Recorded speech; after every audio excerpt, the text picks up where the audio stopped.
Good evening, everyone, and welcome to another installment of TED Excellence, the show that is the most patriotic broadcast on the internet. Maybe. And I come to you live from Crater Valley on the moon with Dogcat Fox, a Pepperjack, and all of you.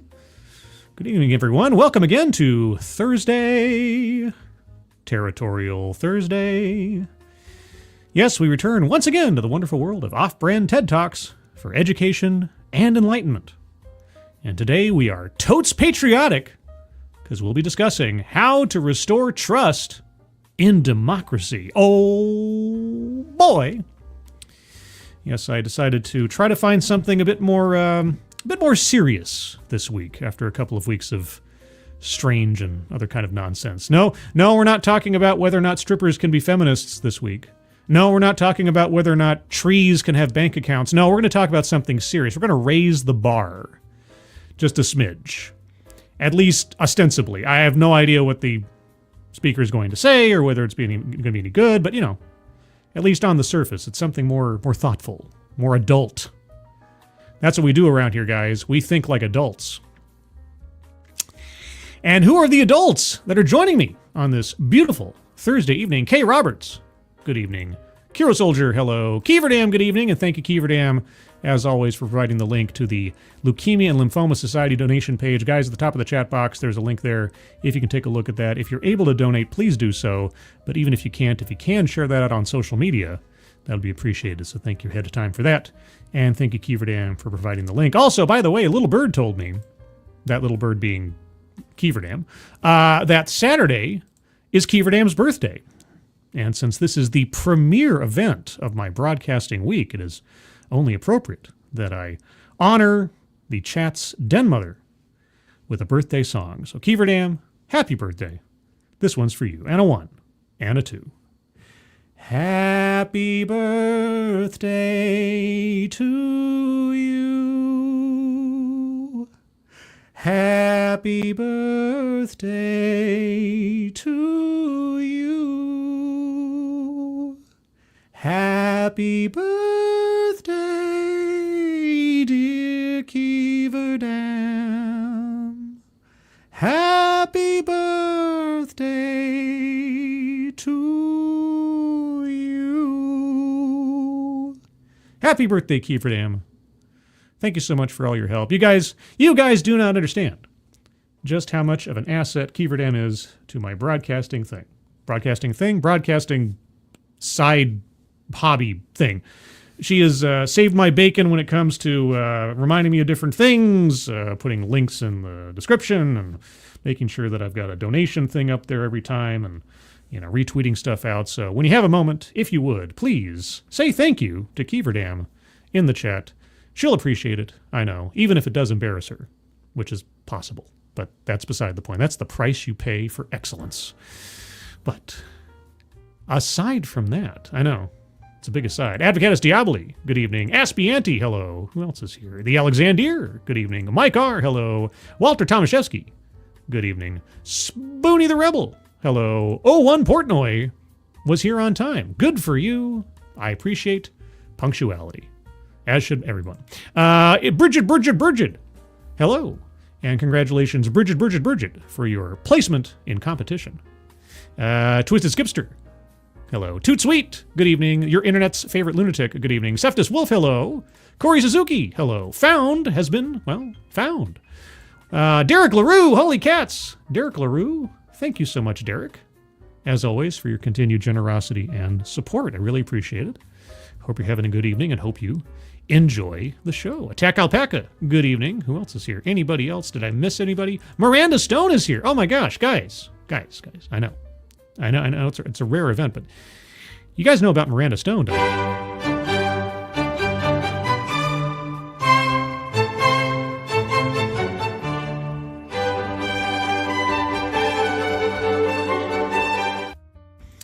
The lovely Sherry, good evening. Tier Alexander, good evening. Dexter's Lab, good evening. Simon Willikins, hello. What's the name of the guy in Scribe's user picture, or do we just call this figure Scridge Washing Light? Scourge? No, you call it George Flurd. George Flurd. Pissed Off Shih Tzu, hello. Tall Person, hello. Nice to see you. Anybody else? I think I got everybody. If I missed anybody, if you're lurking, if you're in the future, good evening. All right, so tonight, how to restore trust and democracy. So again, I have not watched this. I don't know what our speaker is going to be talking about, but I'm going to do a little baseline boilerplate thought on the subject before we go. And maybe I'll be psychic. We'll see. So how to restore trust and democracy. Regardless of which side of the aisle you have been on for the last, say, 9 years or so, at some point or another, events or rumors of events have probably put into question in your mind, let's say, the integrity of the election system. In 2016, it was the Russia conspiracy. In 2020, it was ballot box stuffing and a sudden jump in votes for Joe Biden. And everything in between, plus the media going absolutely bonkers on the idea that democracy as a concept would just fall apart if you voted for Donald Trump. I guess that is yet to be seen. But either way, in some way, shape, or form, trust in our electoral system has been called into question at various times in the last, better part of a decade. So I'm going to take that as the thing we're trying to restore trust in, the sort of electoral process or the election system in our country. Because democracy, well, again, the United States is not a democracy. It is a constitutional republic that makes use of democratic systems within it to elect representatives and things like that. But it is not a democracy. So I'm going to take the title to mean that, and democracy is sort of an umbrella term. So I was thinking about this today. How would I restore trust in democracy writ large if I were in charge of things? 3 things come to mind. These are not my original ideas or anything. They've been bandied about for many, many years. First thing you do, make Election Day a national federal holiday so everybody has the opportunity to vote. 2, you get rid of mail-in voting, save for those who are serving overseas or people who have physical disabilities and such that would prevent them from physically going to a voting booth or something like that. And 3, at the time that you receive your ballot, you have to show photo ID and or proof of citizenship, or a photo ID that acts as a sort of enhanced ID for that purpose. If you did those 3 things, I have a feeling that trust in quote-unquote democracy would improve 1,000-fold. I think. I would hope. But I don't know. That's my thoughts. So that's the baseline I'm working with before we go into this. Also, Dina B, good evening. Michiru Kirarugi, good evening. It's been a while since I was able to watch you live. It's been a while since I've been able to try to pronounce your name. Please tell me I did well. I need the affirmation. Angelverse, good evening. And did I miss anybody? I hope I didn't. All right. Anyway, that's my baseline thoughts on this. We'll figure it out as we go. Tonight's bingo card is bingo card C. C as in closing. I was so distracted by work and other things today, and also model painting, I will confess, that I forgot to put the poll up on the Twitter machine, and so I just put it up exclusively on the Discord server. If you'd like to join the Discord server, you'll have an opportunity by the end of the stream. And the winner of that was a tie. It was a tie between card A and card C. And so I did a coin flip on the old Google machine, and it came up tails. Therefore, card C is the winner.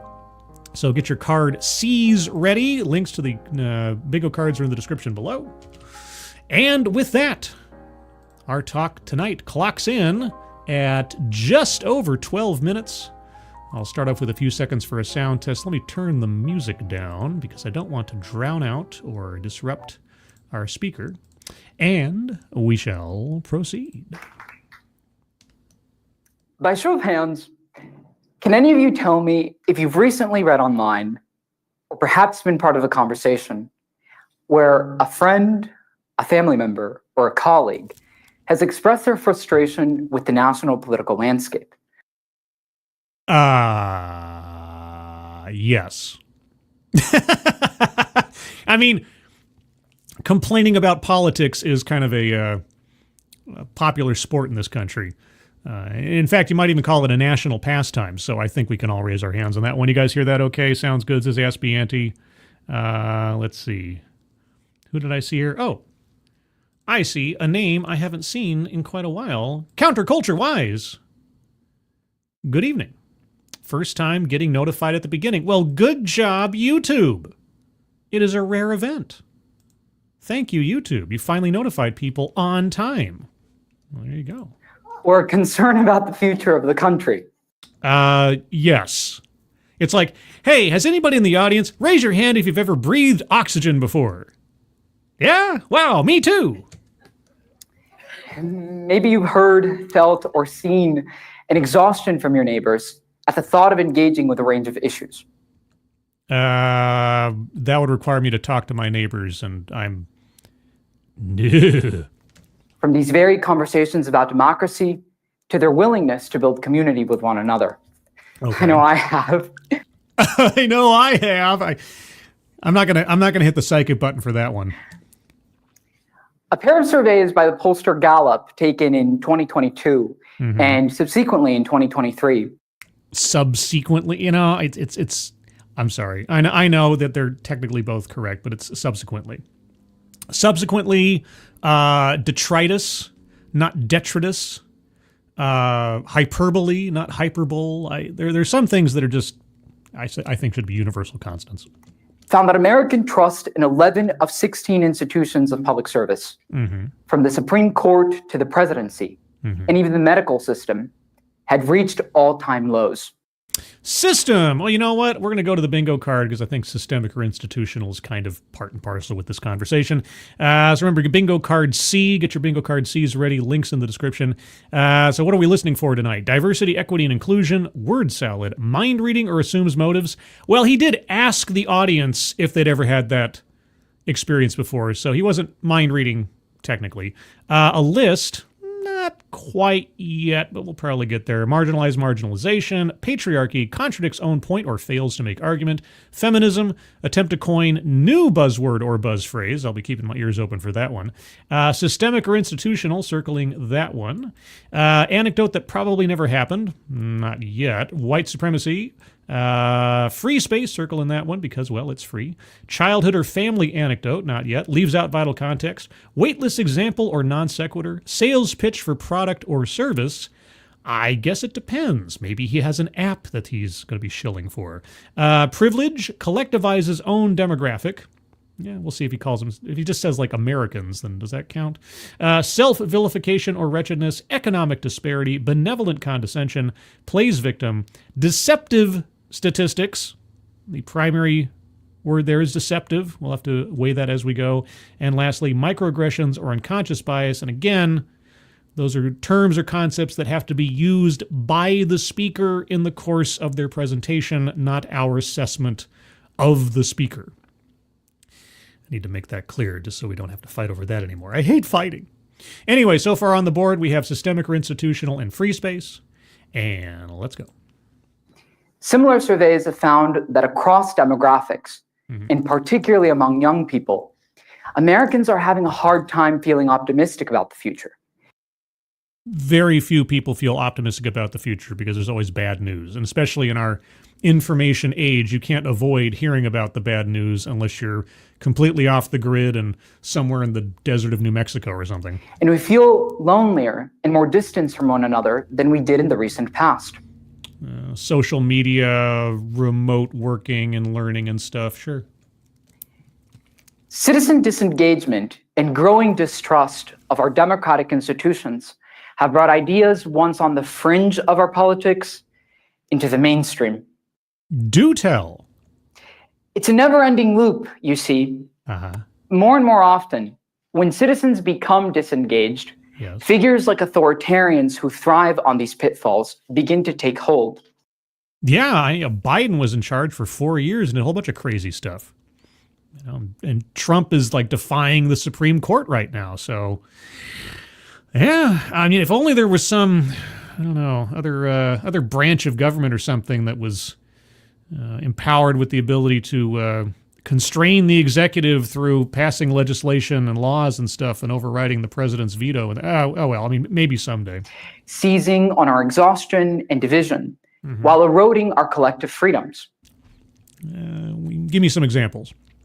They hyperbolize real events to distract us even further. Wait, hyperbole? Wait a second. I said hyperbole earlier. Who uses that word in a casual way on any particular... okay, you know what? I'm going to give myself a psychic one for that one. That's just too weird.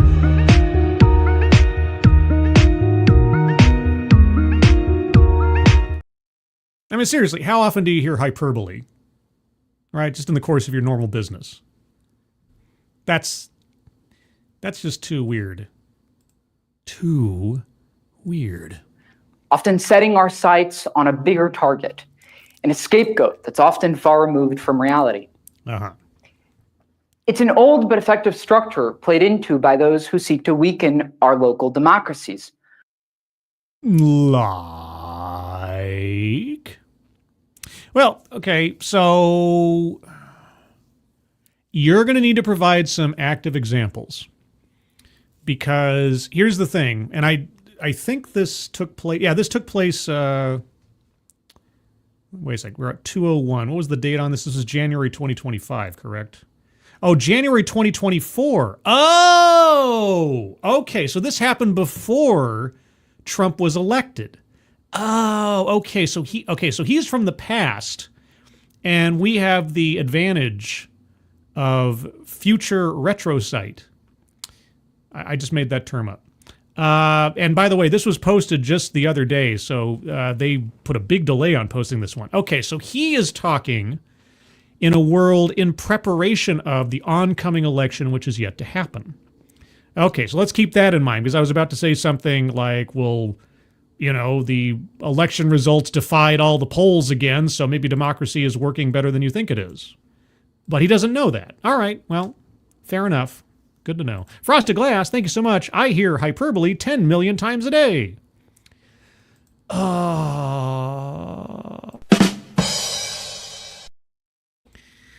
Thank you, Frosted Glass. I appreciate that very much.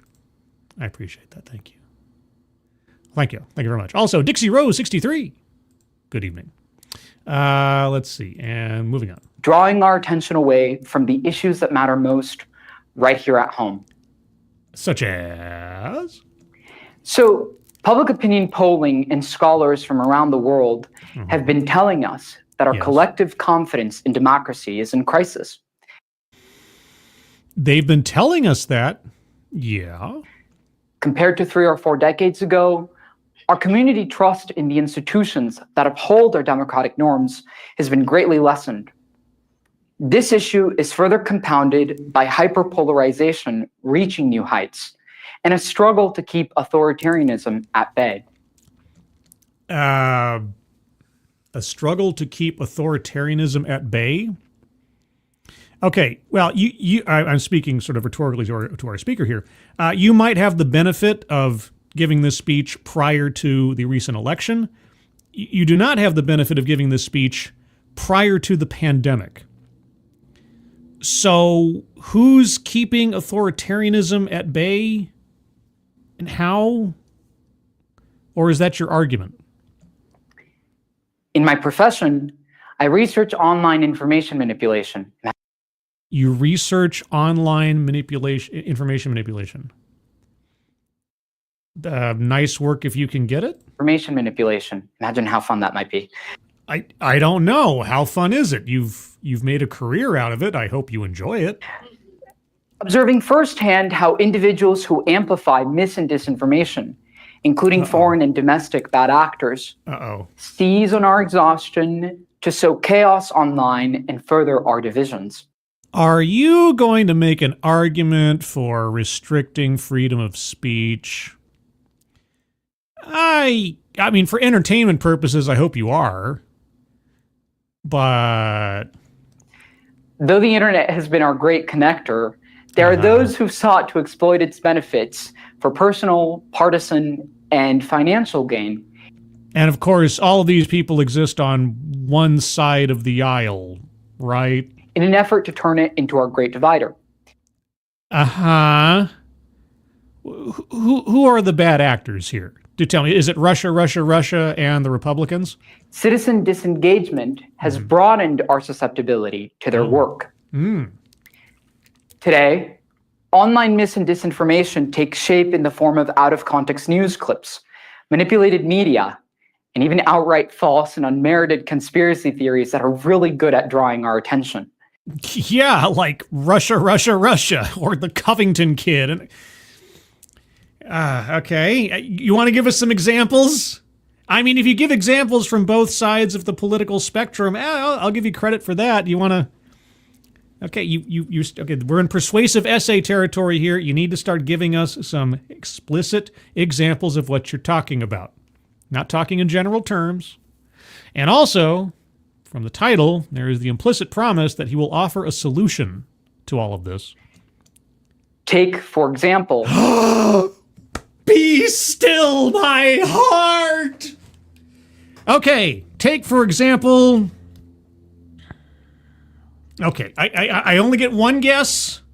If I'm wrong, obviously I don't get to hit the psychic button. January 6th. I say January 6th. Let's take a look at the board. Do we see January 6th? Widespread falsehoods about election fraud in the United States. Oh, dang it! Ah!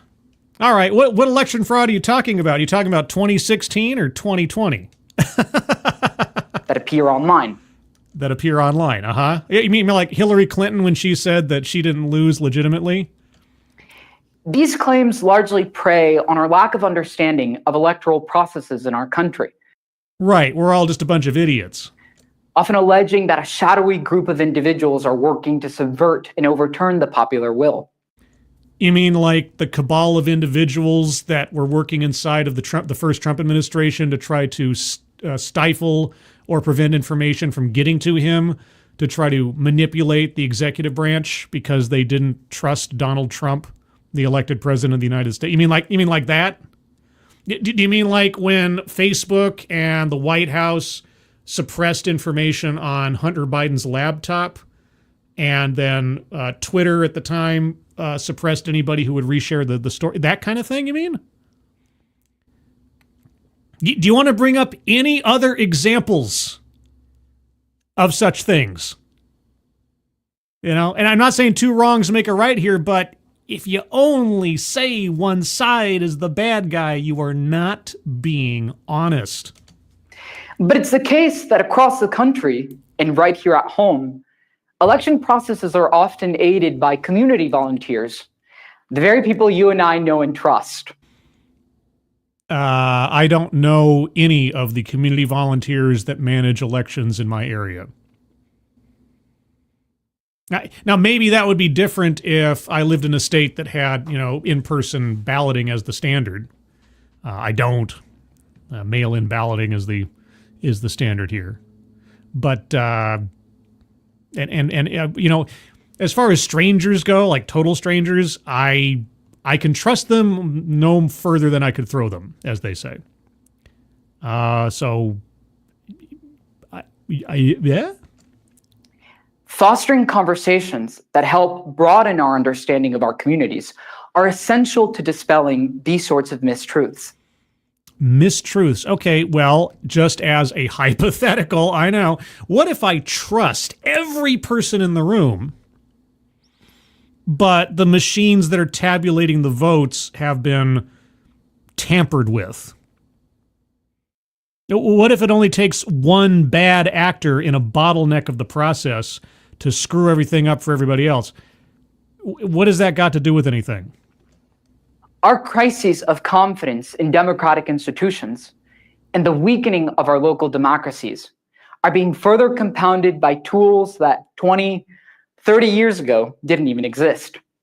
Okay, well, here's something else that you need to know. Unless you admit to there being failings on both sides of the aisle and just exonerating an entire swath of the political landscape from any kind of wrongdoing or suspicion, you're not going to be helping the problem if it exists the way that you're describing it. You have to approach this in a holistic fashion. People like that word these days, right? Holistic.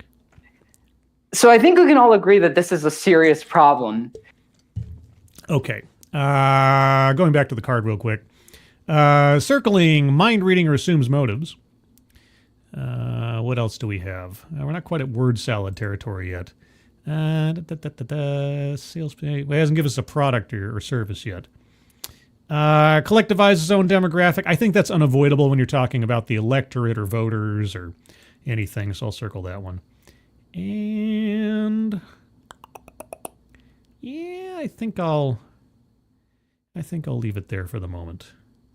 I'm getting ready to circle leaves out vital context if he doesn't give examples from both sides and say that everything has its problems. But we'll give him some more time here. And surely by now, we're all wondering the same thing. I already circled mind reading assumes motives, but thanks for underscoring it. How do we move past the doom and gloom casting its shadow over our democracy and turn instead to catalysts that can help us promote more of the good, necessary public service each of us deserves right here at home? I don't know, but I've been waiting to find out. This is the entire purpose of listening to you. What is your proposed solution to the problem you have described? After all, our democracy isn't a show or a source of entertainment. Yes, it is.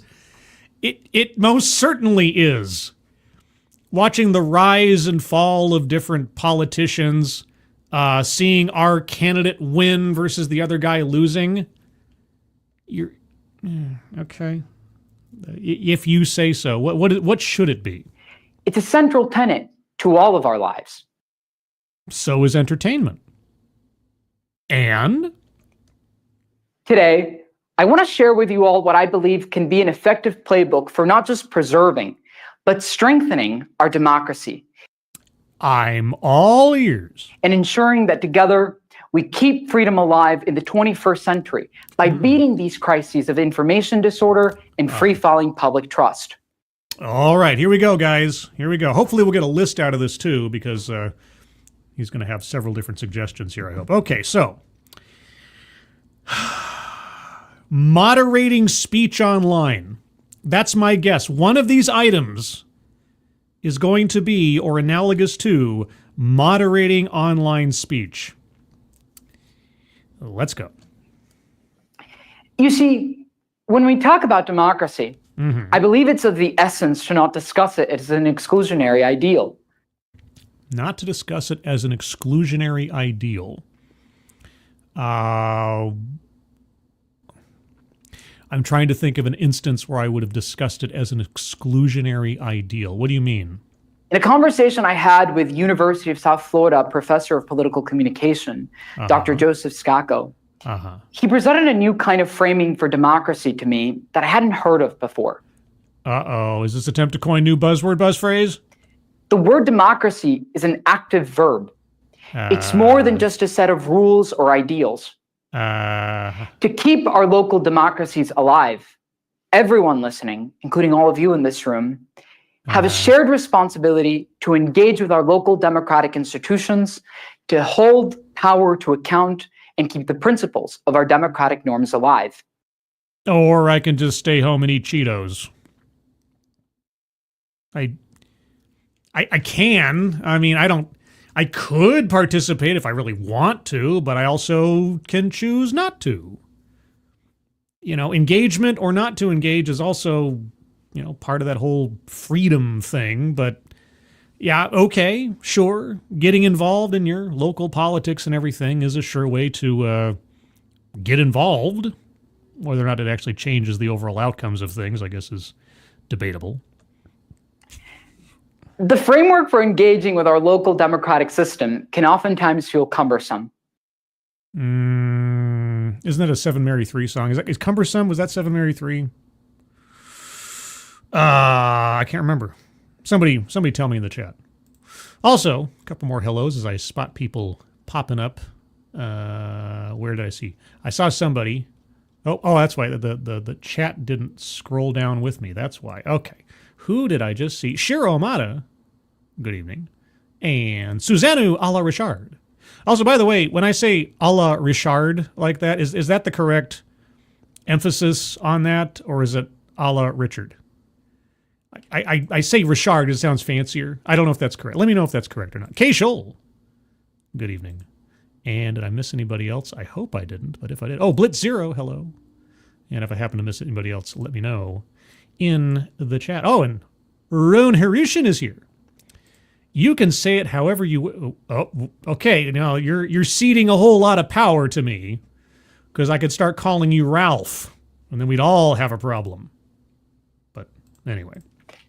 To be honest, in a rapidly changing world where our everyday lives are wrapped up between tending to our family needs, work, and exhaustion at what feels like a never-ending news cycle of terror. A never-ending story, perhaps? Aww. The idea of further delving into the issues can feel overwhelming. Get to the point. You are now halfway through your talk, overmuch just slightly. Give me a solution to the problem. And I've shared this sentiment myself sometimes. But what if the framework isn't really that complicated?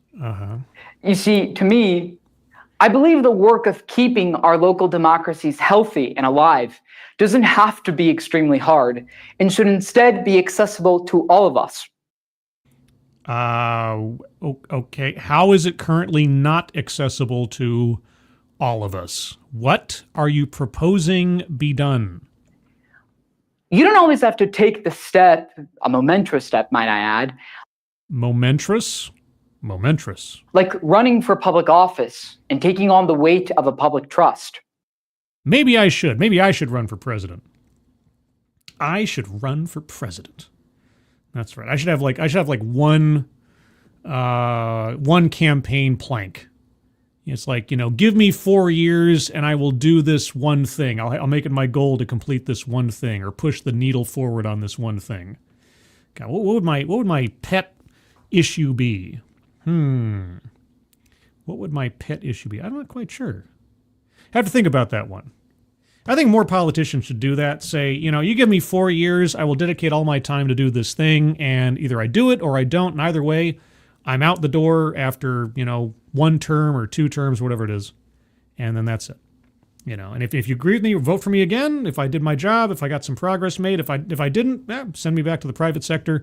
That's it. I'll have done my civic duty, or attempted to.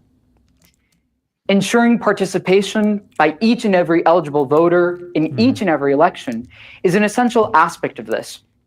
And how would you work to ensure that? But it's even simpler. It comes by harnessing our civic engagement efforts to encourage everyone we cross paths with to question and propose solutions to the problems and issues that we face in the community. Okay.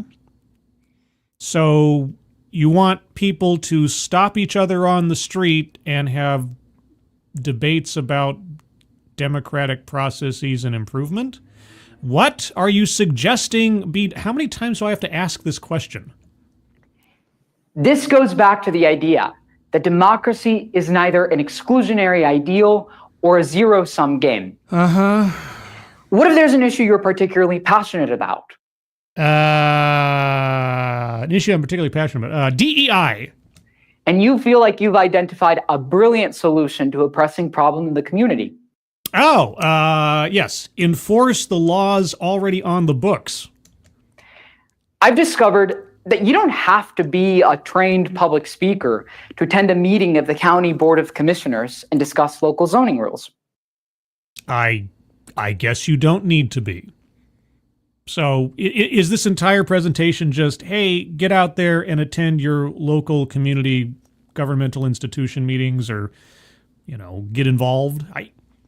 Okay. I mean, if that's all this is, then a lot of build up to kind of a general meh. In the same way, you don't have to be an experienced writer to draft a letter to the editor of the local newspaper. No kidding. Have you read some letters to the editor before? Ugh. I have. It's almost like reading Chris Cillizza. About something you care about. Similarly, you don't have to be a member of the Parent-Teacher Association to help the county school board make the best decisions about the education of our community's children and their future. Yes, I don't have to be any of these things to do these things and stuff. I don't have to be an astronaut to go to space either, but so what? Personally, I've discovered that my most confident undertakings of this playbook for a thriving local democracy. What playbook? Have been by doing something very simple. Okay, finally, give me something specific. What? Penning insightful letters and articles to community members and leaders about the issues I care for most. Okay. I mean, it's something.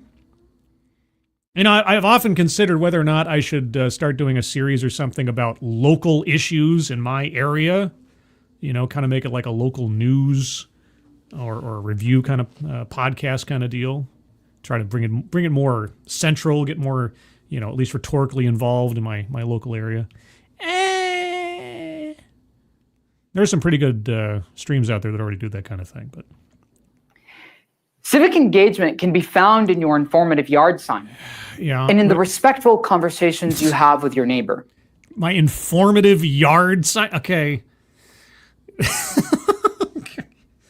Hey, and you want me to talk to my neighbor? Okay, you know, my neighbor upstairs, we've gone through this drama before. Anyway. In this playbook, citizens and public officials alike share a joint responsibility of fostering constructive dialogue, which can be hard in today's world, and proposing sustainable ideas for the future of our communities. Have you ever tried to talk to a politician before? Try to actually have a conversation with them that's critical in thinking or reasoned? You ever watched a press conference with your governor or your representative or the president or something?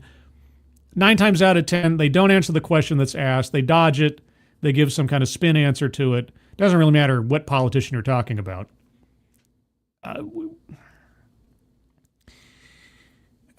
Okay, this is all very pie in the sky. If it all boils down to get involved in your local politics, like, all right, if I want to.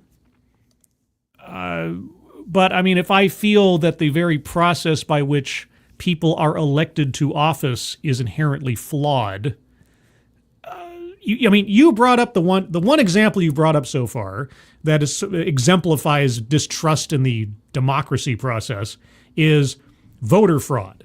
Okay, so how, might I ask, does going to my local zoning board meeting change my suspicion that there is something fraudulent taking place in the voting process?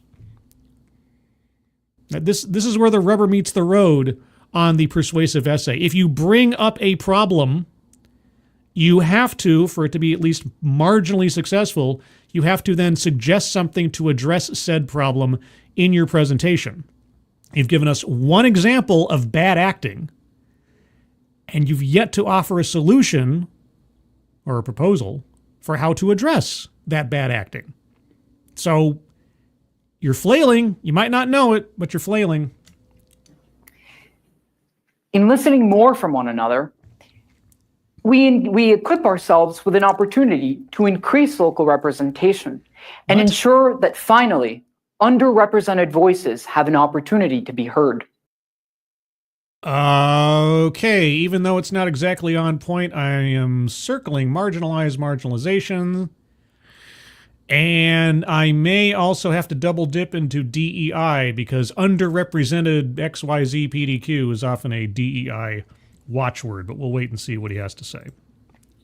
By collaborating with each other, we hamper the scripts followed by autocrats, demagogues, and authoritarians. Do we? How? Who seek to drive agendas that can render democracy ineffective. Okay, again, you brought up voter fraud. So, how does any of that inherently affect the possibility of voter fraud? Remember this. Remember this. Remember this. The anti-freedom agendas of democracy subverters. The anti-freedom agenda of democracy subverters. Would you like to give us any names? Are predicated and moreover thrive on our disengagement and disenchantment. You're talking about Antifa? They do very well when all we can do is argue with one another. Okay, so Arguing with one another is how we operate. I don't know if you know this, but the whole point of debate and having different parties and different ideas is because conflict leads to compromise, ideally. We want debate. We want argument. We do not want homogenized minds running this place. Maybe I'm overreacting. Maybe I'm being hyperbolic, but I'm getting senses of, communal thinking going on here. By recentering the voices that are closest to us. By recentering the voices that are closest. What are you talking about? That means encouraging your friends, your family members, and your neighbors to be active, engaged, and informed citizens. Okay, well, that sentiment all by itself is perfectly fine, yes. Beyond just election time. If they choose to, I can't make them, but okay. We can overcome many of the challenges posed by information disorder. Okay, so you think, at least by implication, that anyone who found either the election of 2016 suspicious or the election of 2020 suspicious is an uninformed voter. Okay, are you sure about that? John Cena sticks his head through the wall. I don't know. There are a whole lot of very, very engaged people who were really up on Russia. And there was a slew of very engaged people who were not too jazzed about what they saw going on in 2020. So, are you sure? In this crisis of free-falling public trust.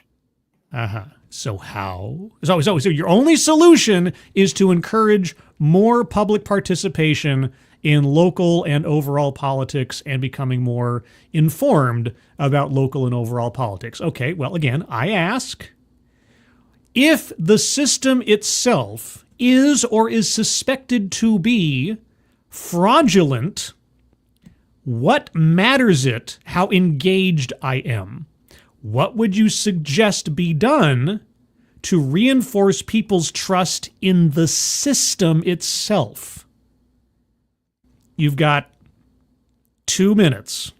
This takes us back to the need for respectful and insightful conversations. Oh, are they courageous conversations by any chance? Somewhere, Glenn Singleton is getting a nickel. Wherever they might be happening, including and particularly online. After all, digital algorithms aren't exactly designed to help protect us from the dangers of rising hyperpolarization. That's the second time you've used that word, hyperpolarization.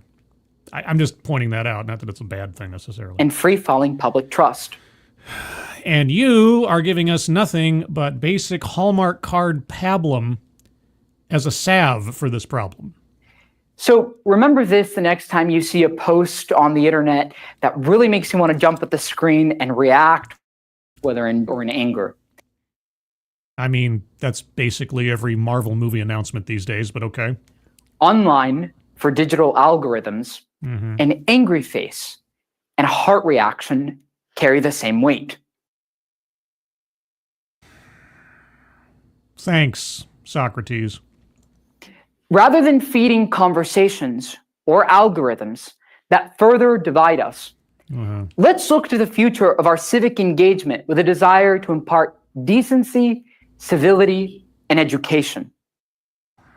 Decency, civility, and education. You know, sometimes it pays to be uncivil when you want things to change. And I'm not talking about like violence. I'm talking about like, hey, criticism, satire, a little bit of aggressiveness in your delivery. You know, I'm mad as hell and I'm not going to take it anymore, that kind of thing. But sure, these are all very idealistic, ambiguous, amorphous ideas about how to reinstill trust in quote-unquote democracy. Nothing tangible, save for, attend your local zoning board meeting. Okay. This is how we undertake the necessary and important journey to rebuilding public trust in the institutions. No, it isn't. You haven't actually listed anything actionable with which to repair or at least encourage better trust in both government and or specifically your own example, the election process. You've God, this is so frustrating. Do not offer up a problem you're not willing to put up at least the proposal of a solution for.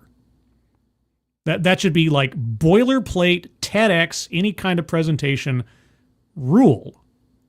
It's the basic structure of a persuasive essay. If you bring up a problem, you have to be offering at least the ghost of a solution within your own presentation. Nothing. Photo ID, changing the voting rules, anything, something that would actually become institutionalized to reinstill trust in the system, nothing so far. Oh, just go out there and get involved. That if I already don't have faith in the fundamentals of the system that puts people into office, again, your own example, what matters it how involved I get? Thank you, Frosted Glass, again. Has he said anything? Did Kamala write this speech? It does feel like it, doesn't it? I was really trying to find something that was a bit, a bit more insightful, a bit more academic, intellectual, something with a little bit of a relevance to it, rather than, feminist strippers or how I make plastic out of blood or something, Where does the school board find them, and why do they keep sending them to me? Mending our social cohesion and toning down hyperpolarization. That's the third time. I have a counter or something now. By foregoing the division and being well informed. Okay, I'm not going to argue with the being well informed part. I would encourage everybody on any particular subject to become more informed.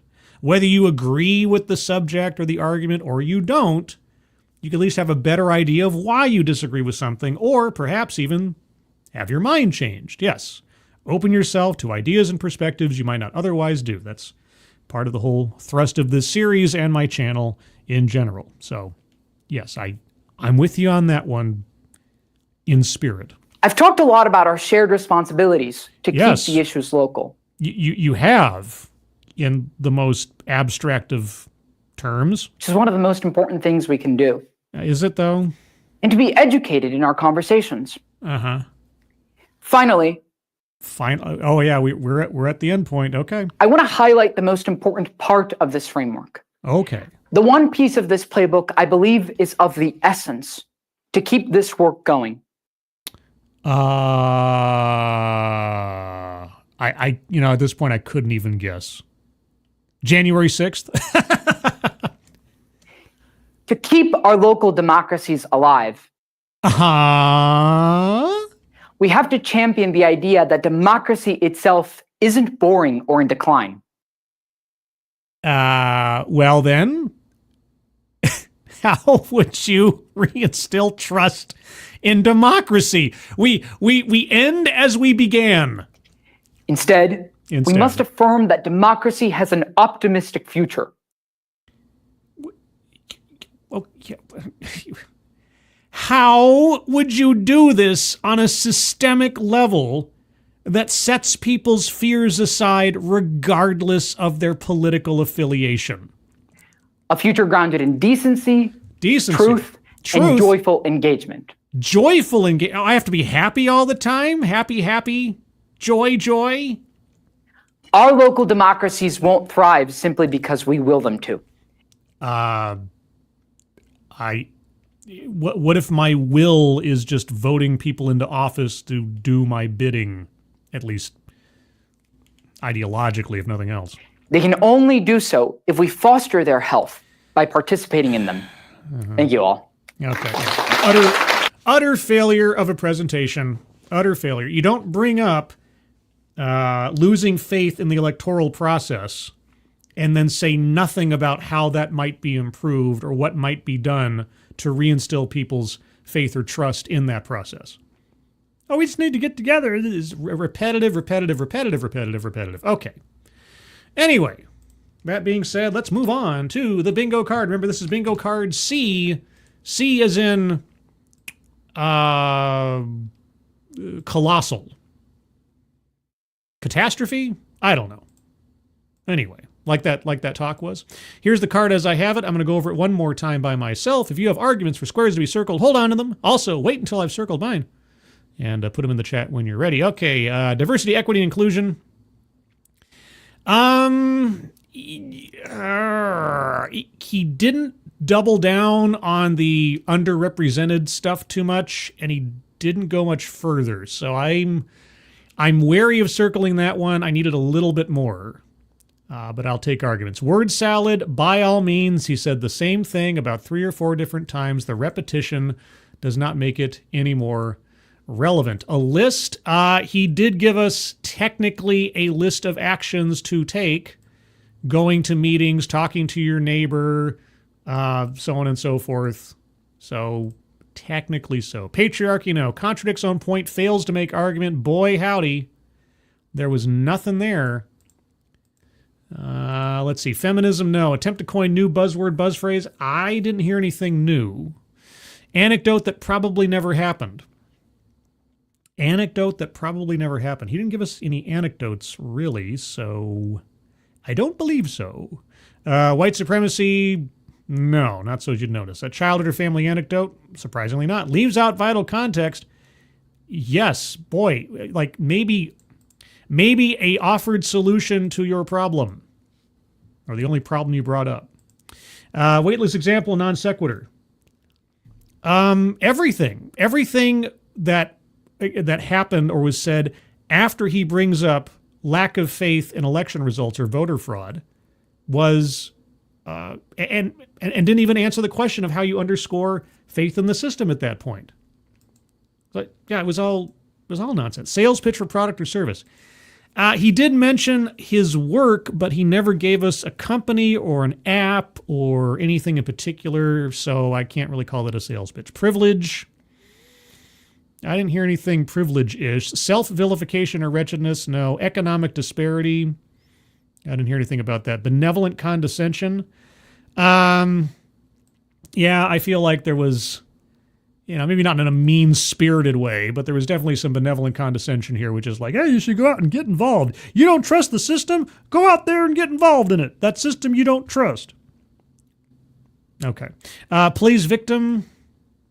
I didn't hear anything plays victim-wise. Deceptive statistics. He only brought up a couple of things about how people have lost faith in the system. And again, given the events of 2016, if you're on one side of the aisle, or 2020, if you're on the other side of the aisle, I could believe those things. So didn't really feel like deceptive or trying to push me in one direction or another. And lastly, microaggressions or unconscious bias. Well, okay. I'll say this. He did play on the fact that people don't have any faith in the system and then moved from that assumption also that people who have such suspicions are simply uninformed. So, yeah, we'll do that one. All right, so that is the card as I have it. Let me make sure I got it all updated here. Okay, and so if you have arguments for squares to be circled, put them in the chat now, and if I missed what you had to say, please just repost. Susanne a la Richard, even the title is predicated on noise. If to a U.S. audience, we've never had a trust in democracy. Even our founders were against the idea. Yeah, that's why we're not a democracy. I mean, I'm willing to extend them the benefit of the doubt that for the sake of things, democracy is a catch-all for our system of, so on and so forth. People use that a lot. It's a misnomer, but okay. Let's see. And again from Susanne. This entire talk was making assumptions about the audience's thoughts and beliefs, ones that outright were things I don't personally think. Yeah. Like, well, I mean, everybody must think this way because obviously I don't. And I'm smarter than you. Avocatus, this entire talk was an exercise in playing victim to all the various reasons elections and government in general never goes how he wants because people are misinformed. Oh, we are only here because everybody else is stupid. Yeah,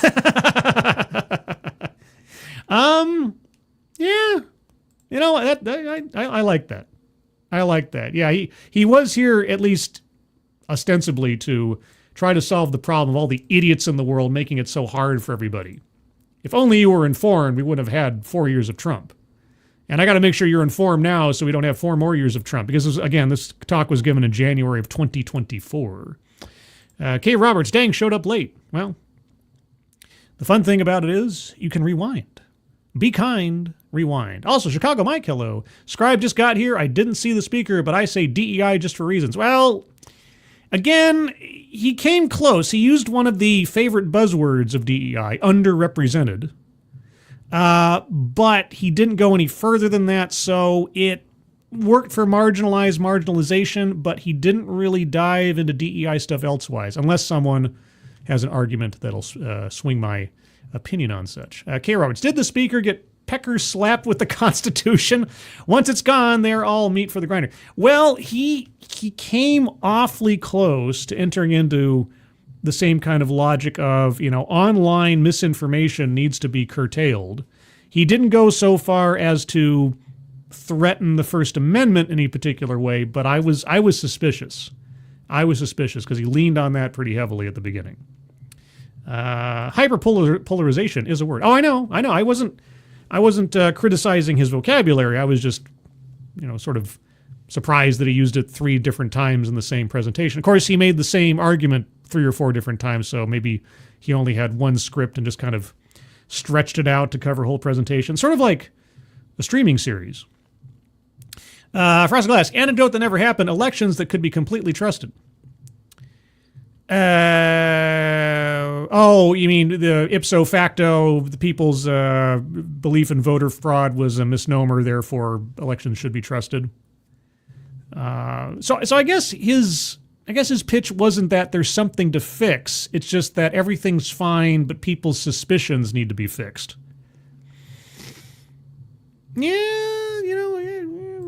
Okay, I see. I think I talked myself into it, which is always a thing I need to do. Okay, somebody downstairs is playing their radio or whatever really loud. When I can hear something through my apartment floor and feel the vibrations on my feet, that means somebody's really, really... I hope you guys can't hear that.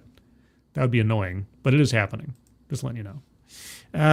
Let's see. Your internet's favorite lunatic. Notice he didn't question the source of the hyperpolarization.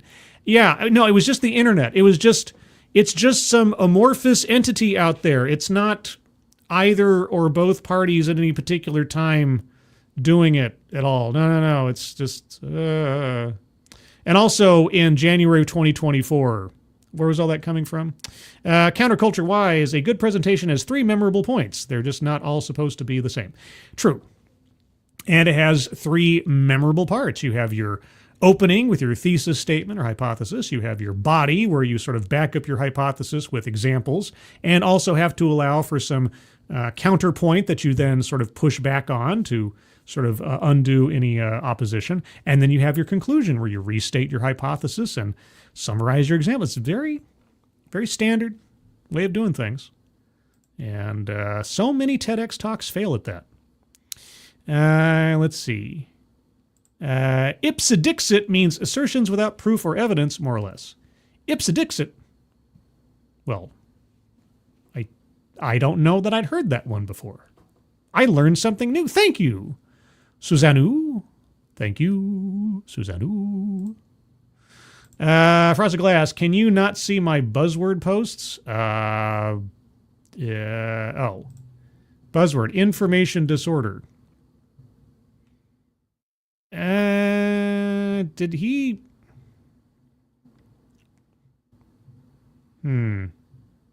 Okay, I noticed him saying hyperpolarization several times. How many times did he use that phrase? Was that a thing that happened?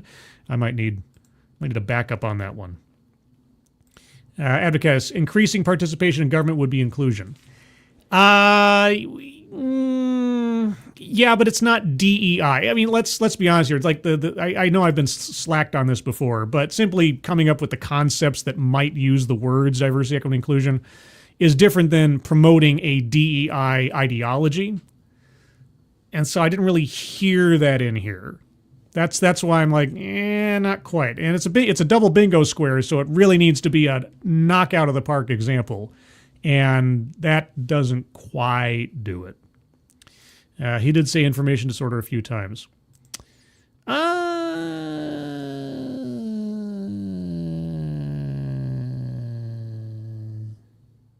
Okay. Well, I mean, I know he said it. It didn't really pick up to me as like a attempt to coin new buzzword, buzz phrase, but I suppose repetition is an attempt at such. So, all right. Well, I'll give you that one. Let's see. Any other arguments for squares to be circles, guys? And yeah, no, DEI, if you've got a DEI argument, it's better be a pretty good one, because simply, hitting upon one of the words as, etc. is, yeah. You could make a list of how many times you said I could. At least 3. I think I heard it 3 times. Let's see. These peeps write like they never talk to anyone in the real world. That's no way to talk about my audience. How dare you? Oh, wait. Sorry. K. Roberts, did he project understanding being a citizen versus a subject?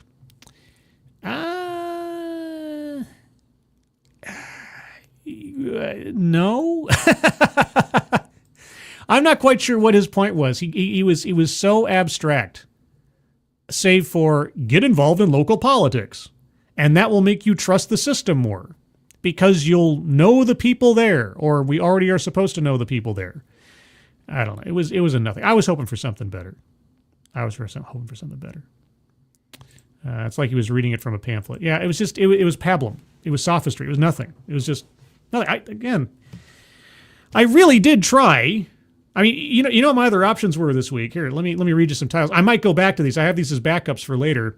I have The Paradox of Sustaining Female Leadership in Animation. TikTok can solve every issue that pisses you off from your bedroom. Why gender inequity still exists and what to do about it. The future needs your feminism, a message from tomorrow. And then Men's Manly Makeover, the sex appeal of being real. I mean, I had all types of like boilerplate, scribe-lite type of stuff to do tonight. And I thought, no, I'm going to try to get outside of my comfort zone. I'm going to do something that sounds like it's almost like political science. I'm going to test myself. And no, we are once again disappointed or validated in our beliefs about TEDx, even when Scribe tries to find something that'll test the brains a bit, that might be beneficial or start an interesting conversation. They fail. Utterly and totally fail. I give them every opportunity. Just give me a good, well-structured, convincing, if not overly influencing, presentation. That's all I want. One of these days, will I find it? I don't know, but I'm going to try. Because insanity is doing the same thing over and over again and expecting a different result. So, on that happy note, everybody, I'm going to call it here. If you have arguments for squares yet to be circled, you can always leave them in the comments below after the stream is posted. Also, you can make your pitch, if I didn't already see it, or you have it in the future or something comes to you, over on the Discord server. If you'd like to join the Discord server, there's a link in the chat right now to the Discord server. Click on that link. You'll find yourself on the landing channel called Say Hello. And in addition to saying hello, you just have to say the secret word. The secret word will tell me that you actually watched the stream, are not a bot, and have thus earned the right, the privilege, the entitlement to join the Discord server. And today's secret word is, can anybody guess? Hyperpolarization. Just say hi or hello, hyperpolarization, and I'll know that you watched the show. Beyond that, let's see, tomorrow. I'll see you tomorrow. It's only a day away. Tomorrow, unless something else comes up, I should be on the panel on Midnight's Edge in the morning over on the Midnight's Edge channel, 9:05 a.m. Pacific time, noon 05 p.m. Eastern time, where I'm sure we'll talk about the new Fantastic Four trailer, and maybe we'll talk about that American Psycho article we didn't get to the other day, and maybe we'll talk about the fake astronauts again. I'm sure there'll be plenty to talk about. And then tomorrow as well at 12:30 p.m. Pacific time, 3:30 p.m. Eastern time will be the next edition of DEI Death Watch. Last episode was kind of a research results episode of mine. Tomorrow we'll be back into news stories of the day, including stories from the Air Force, the Labor Department, the NAACP, and IBM, amongst others. So look forward to that tomorrow, 12:30 p.m. Pacific Time, 3:30 p.m. Eastern Time. And unless something else changes, this Sunday, I took the Sunday off last week because I needed a break, but this Sunday at 8 a.m. Pacific, 11 a.m. Eastern will be the Sunday stream where I talk about other news that has nothing to do with DEI, but also caught my attention over the course of the week. Outside of that, everybody, thank you so much for joining me. Moderators, thank you for keeping an eye on things, even though everyone here is so well behaved. You have very, very little to do. Everybody who donated either to myself or to the Leukemia Lymphoma Society, link at the top of the chat box, guys. Thank you guys so much for your generosity. Very much appreciated. I would also appreciate it if on the way out you hit the like button. And if you like this kind of thing, please do share it out on the social media machine. You know, that evil social media machine that's becoming so hyperpolarized that everybody hates each other right now. Except I don't hate you. I love you all. And I hope you all have a good rest of your Thursday. Hope you have a good Friday ahead of you. I hope you have a good weekend ahead of you as well. I hope you're all safe and well. If you're not well, please get well soon. And I'll see you on the next one. Take care. Bye-bye.